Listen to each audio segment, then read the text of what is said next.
Good afternoon, salam alaikum. I'm Andri, and once again, I am warmly welcoming you all to my Sufi Life Design lecture. Today, we shall start with more demanding philosophical lecture on Sufism and the metaphysics of the 99 names of God in Islam. So today we shall enter one of the most intricate and luminous regions of Islamic intellectual history, mystical, philosophical, spiritual, the Sufi understanding of the 99 names of God known as Al-Asma al-Husna, the most beautiful names. These names are not merely attributes. They are ontological gateways, metaphysical structures through which the divine becomes manifest, evident, appearable in the world and within the human soul. So to speak of the names is to speak of being, is to speak of presence, is to speak of being presented, of manifestation and transformation. For Sufis, the names are not theological abstractions, but energies, levels, rhythms, cosmic vibrations that shape inner and outer realities and thus guide the seeker on the path toward God. So today we shall start with the ontological status of the name.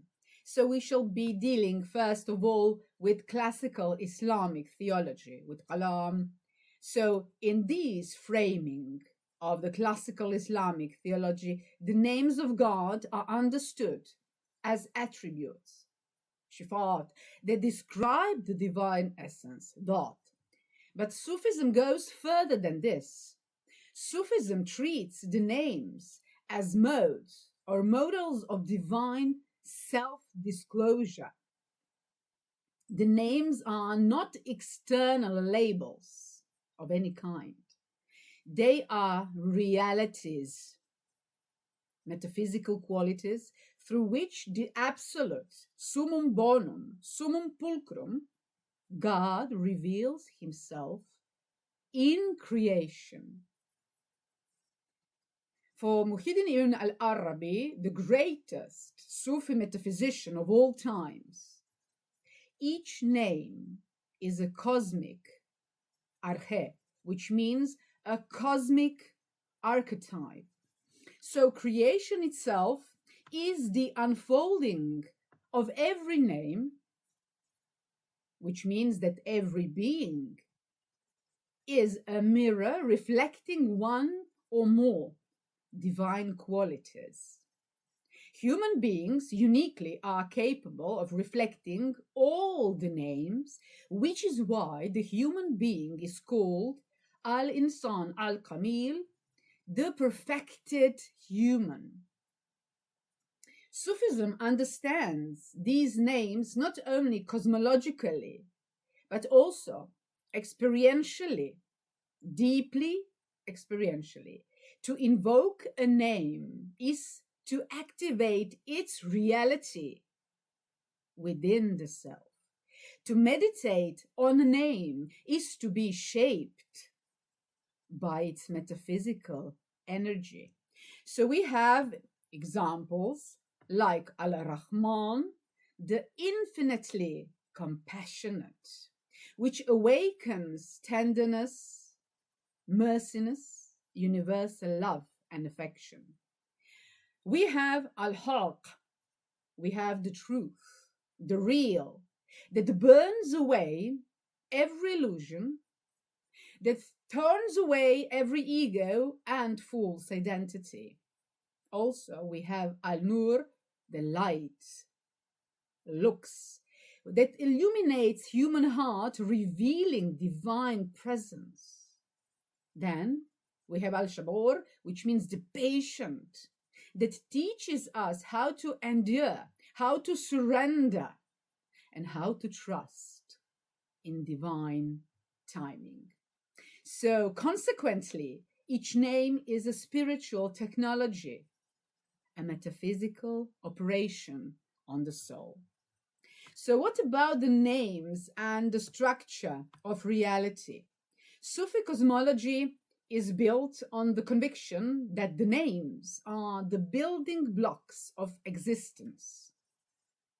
So we can differentiate three levels of manifestation. First, we have the divine essence, dhāt, that is beyond all names and beyond all attributes, beyond all secundarities. Then we have the names al-asma, which is the first level of divine self-disclosure. And then we have the attributes or the qualities, al-ṣifāt, which is the way and the ways that the name or names operate and operates in creation.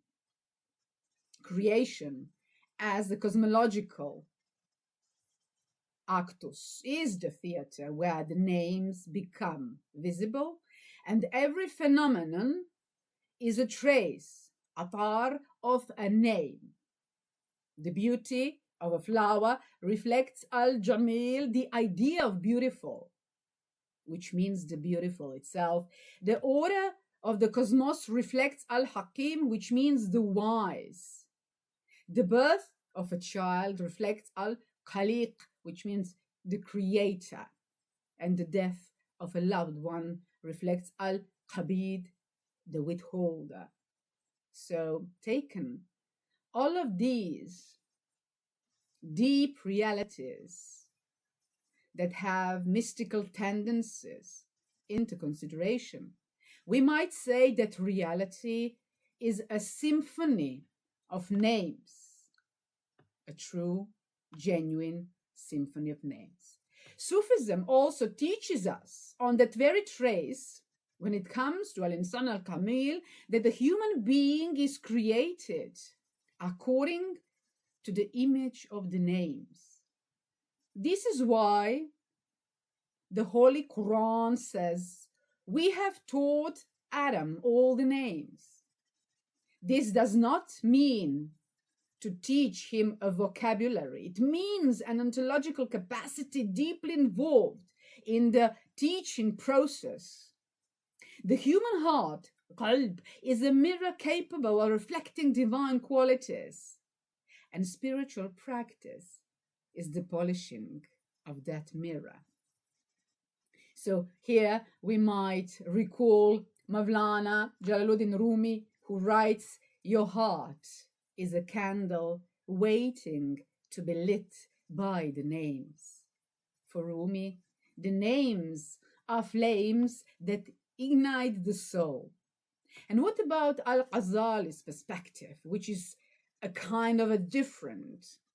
He teaches that the seeker must embody the names ethically, by conduct, by thoughts, by intention. So to be compassionate is to reflect Al-Rahim. To be just is to reflect Al-Adl. And to be forgiving is to reflect Al-Ghafur, which means, in Al-Ghazali's perspective, which is a kind of a Sufi one as well, ethics, which means moral behavior, moral outstanding activity becomes a metaphysics.